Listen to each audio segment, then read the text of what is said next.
വ്യോമഗതാഗതം സാധാരണഗതിയിലേക്ക് തിരിച്ചെത്തിയതോടെ ഖത്തറിൽ നിന്ന് സർവീസുകൾ നടത്താൻ കൂടുതൽ വിമാന കമ്പനികൾ 8 വിദേശ എയർലൈൻസുകൾ ദോഹയിൽ നിന്ന് സർവീസ് പ്രഖ്യാപിച്ചു. ഇന്ത്യയിൽ നിന്ന് എയർ ഇന്ത്യ അടക്കമുള്ള കമ്പനികൾ വൈകാതെ സർവീസ് ആരംഭിക്കുമെന്നാണ് സൂചന.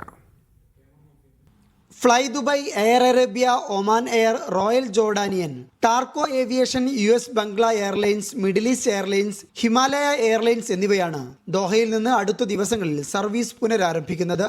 ഹമദ് ഇന്റർനാഷണൽ എയർപോർട്ട് ഔദ്യോഗിക വാർത്താക്കുറിപ്പിലാണ് ഇക്കാര്യം അറിയിച്ചത്. ഹമദ് അന്താരാഷ്ട്ര വിമാനത്താവളം വഴി വിദേശ വിമാനങ്ങൾക്ക് കൂടി സർവീസ് നടത്താൻ കഴിഞ്ഞ ദിവസമാണ് ഖത്തർ സിവിൽ വ്യോമയാന അതോറിറ്റി അനുമതി നൽകിയത്. ഇതിന്റെ ചുവട് പിടിച്ചാണ് കൂടുതൽ വിദേശ വിമാനങ്ങളുടെ സേവനം ലഭ്യമാകുന്നത്. ഉയർന്ന അന്താരാഷ്ട്ര നിലവാരമുള്ള സുരക്ഷാ മാനദണ്ഡങ്ങൾ അനുസരിച്ചാകും സർവീസുകൾ വീണ്ടും ആരംഭിക്കുകയെന്ന് വ്യോമയാന അതോറിറ്റി അറിയിച്ചിട്ടുണ്ട്. കൂടുതൽ വിമാനങ്ങൾ സർവീസ് നടത്തുന്നതോടെ ടിക്കറ്റ് നിരക്കിൽ ഗണ്യമായ കുറവുണ്ടാകുമെന്നാണ് പ്രവാസികളുടെ പ്രതീക്ഷ. US ഇറാൻ യുദ്ധത്തിന് ശേഷം ഖത്തർ എയർവേസ് മാത്രമാണ് രാജ്യത്തു നിന്ന് ഇതുവരെ സർവീസ് നടത്തിയിരുന്നത്. നിലവിൽ 120-ലേറെ വിദേശ നഗരങ്ങളിലേക്ക് ഖത്തർ എയർവേസിന്റെ സർവീസുണ്ട്. Media 1 Doha.